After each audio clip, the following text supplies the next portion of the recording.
What is your reaction to Kellyanne Conway, right? This is an anonymous source. This is a senior advisor to the president saying that Ford should be heard, she should have a chance to speak, and everyone should stop insulting her. I mean, if that's true and that actually is the Trump White House's position, then that's great. But she says a lot of things that aren't necessarily followed up with any action. I'm not confident that this White House actually does believe that this woman should have the chance to speak.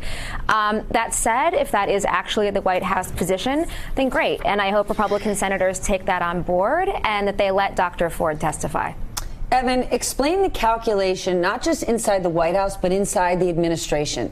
Because if you're Mitch McConnell and you're focused on the midterms and you're this close to getting a nominee through, what do you do? Well, right now, the calculation politically is we need to ram this through as hard and fast as possible. The vote is scheduled for Thursday to come out of committee, and they're saying that we can have Dr. Ford testify tomorrow. That means Wednesday we do the quick rebuttals, and then Thursday we ram it through on party lines. Let's pick different words than ram, hard, and fast, given what we're talking here. But from a perspective of the longer this goes and is discussed, the worse it is for Brett Kavanaugh. And the more I've looked at this situation, at first, when I first heard about these allegations and it was anonymous, I felt this was another thing that Democrats were doing to try and derail it. We watched the confirmation hearings be a theater of the absurd, with Kamala Harris and Cory Booker beclowning themselves. But then when I read that Washington Post interview, I started to really think about this differently and said, okay, there's something here. And I don't know what happened on that night,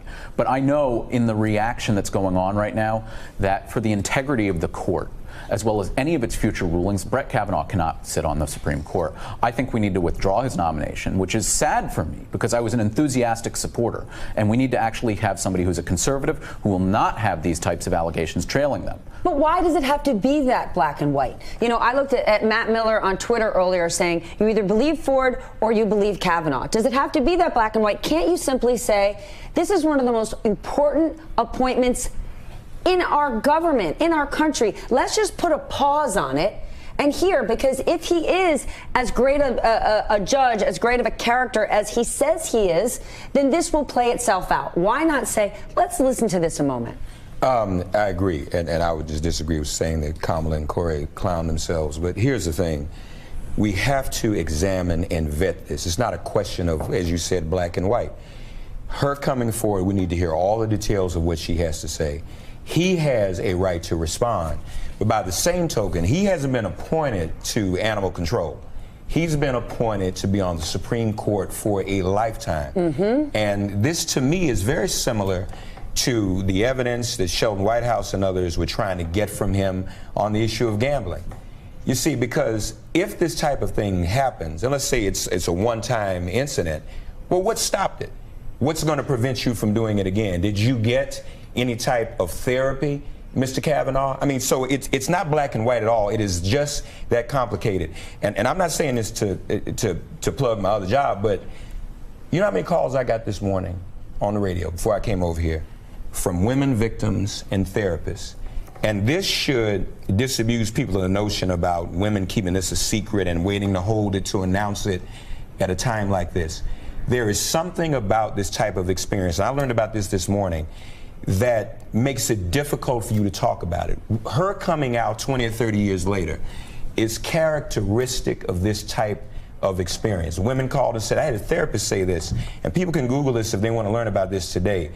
But the instinct or the bodily chemicals that animals have to kind of put things aside and move on to the next thing, even how when they're women forget what childbirth is like. Right.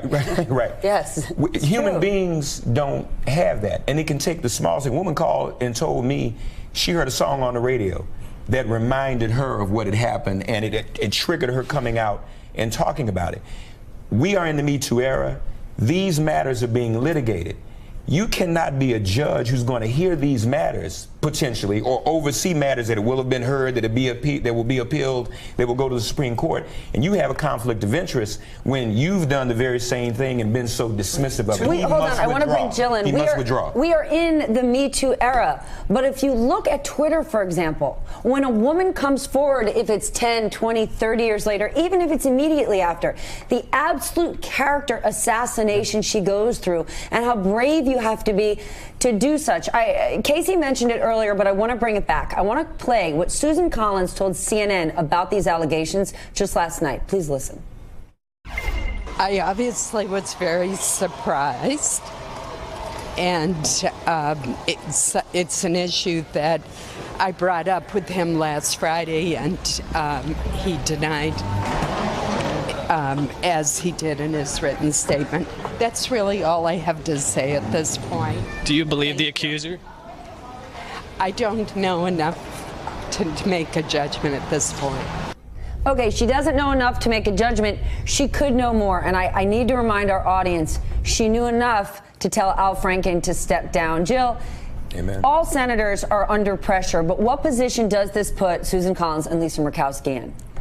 I mean, they're obviously in a very difficult position. As the two kind of more moderate members of the party, they are accountable to constituencies that do want them to be pro-woman, that do want them to not be these kind of far-right, typical misogynists. They're also women, and, I think that this is unfair. I think we should expect that male senators are just as accountable to women as female senators are. But the reality is that Collins and Murkowski are being held to a slightly different standard because of their gender. So Collins is right. Maybe she doesn't know enough. And so give the woman the opportunity to testify. Give senators the opportunity to ask her questions and to be able to fully assess and vet this nominee. This has been a remarkably opaque process. Kavanaugh has not been a particularly transparent nominee to the court. And this is one more example of one of those skeletons that, frankly, I wish it had come forward earlier. But now that we know, the senators do have an absolute obligation to the American people to make sure that they are doing their due diligence on this man who's going to have a lifetime appointment. If the nomination, Evan, is withdrawn, how big of a deal is it for the president and Republicans to start over? Because Brett Kavanaugh was not a guy Mitch McConnell put through. And you could love or hate Mitch McConnell, but he's a strategic beast. And when he wants to get something done, he gets it done. And clearly, they're in a bit of a pickle here. It's a big deal. It would very much upset the base, but it also depends upon who do they replace him with. Well, why didn't Mitch McConnell pick Brett Kavanaugh? Well, Mitch McConnell didn't pick Brett Kavanaugh. Yeah, why didn't he? Because he was not the president of the United States, and the president nominates, and I'm sure Mitch McConnell gave his input. But hold on. But President Trump didn't think of Neil Gorsuch. Mitch McConnell put him forward. And I also know that Don McGahn was a fan of Neil Gorsuch, and John McGahn is also a fan of Brett Kavanaugh. And there are plenty of other conservative judges out there throughout the country who would fit the mold of what would excite the conservative base, excite people like me who are no big fans of Trump. In fact, I actually sync up with Donald Trump most on judicial appointments. And that's why it's so painful to watch this happen to Brett Kavanaugh and to Dr. Ford, whom I'm starting to believe much more and more the more I think about it. I think the important thing here is there's a political risk we aren't talking about for Republicans, which is if we try and fast track this and move through this as fast as possible and put Brett Kavanaugh on the court, not only are we going to have a decent size of the population questioning the legitimacy of the rulings coming from the Supreme Court and the character of somebody on the Supreme Court, just like they have with Clarence Thomas. Really, do you think anyone who backs Brett Kavanaugh or who is a Republican who voted for Trump, do you think you did not support Donald Trump? No. Do you actually think this changes a Republican's vote? I think it could change a Senator Susan Collins, a Bob Corker, a Jeff Flake, maybe a Tim Scott.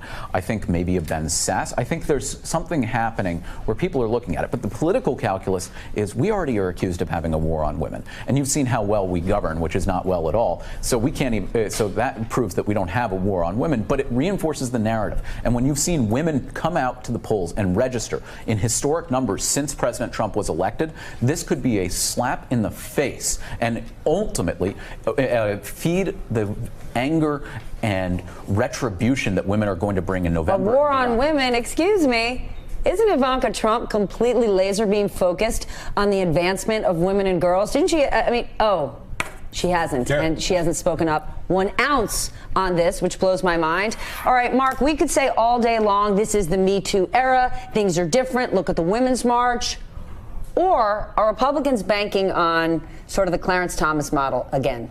But it can't, because literally the Clarence Thomas model, as despicable as it was, he played the Emmett Till card.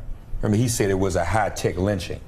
And that was to draw a relationship. Emmett Till was accused of doing something to a woman, just whistling, as a matter of fact, and he was lynched for it.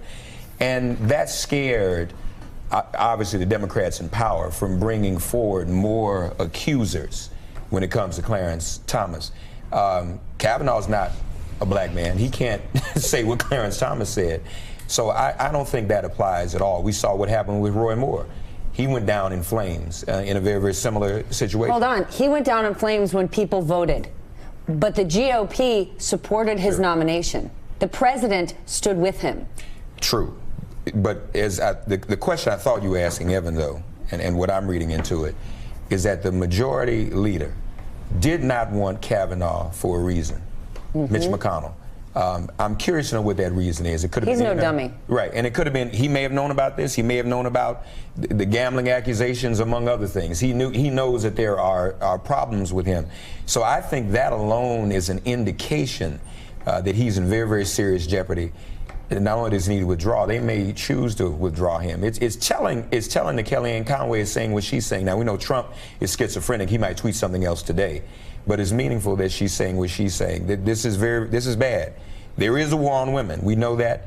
This is going to be costly. They may lose the Senate because of it. All right, Jill, you know this hearing better than the rest of us. A spokesperson for Joe Biden, who is the chair, let's remember that, the chair of the Judiciary Committee during the Clarence Thomas confirmation, moments ago released this statement, quote, Vice President Biden believes Professor Ford deserves a fair and respectful hearing of her allegations, and that the committee should undertake a thorough and nonpartisan effort to get to the truth wherever it leads. The vote should be postponed to allow this to happen appropriately, because this is an appointment for life to the nation's highest court, and getting the decision right is more important than getting it done on a rushed timeline. All right, I just said it before. Given what happened with Clarence Thomas, what do you make of this? Well, I'm glad that, decades later, Joe Biden seems to have learned that lesson, since he was not exactly helpful in the Anita Hill accusations. That said, it's not 1991. The Anita Hill testimony, it completely reshaped our understanding of sexual harassment in the workplace. The Me Too movement has completely reshaped our understanding of not just sexual harassment, but sexual assault, and even the more kind of subtler abuses that women face in work and in our personal lives. So we're operating in a completely different context now, and I just don't see how Republicans get out of this in a way that doesn't cost them. I think it's particularly going to cost them in the midterms. They might lose the Senate. And frankly, I think you're just going to have a lot of folks stay home. So the Republican base stay home, while you will also have a lot of women who see how the Republican Party has treated women over and over and over again, who will turn out, who will vote, and who are increasingly running for office. And so I really see this moment not just as important and transformational right now, but as really the beginning of a new era in politics where women are truly ascendant. Hey there, I'm Chris Hayes from MSNBC. Thanks for watching MSNBC on YouTube. If you want to keep up to date with the videos we're putting out, you can click subscribe just below me, or click over on this list to see lots of other great videos.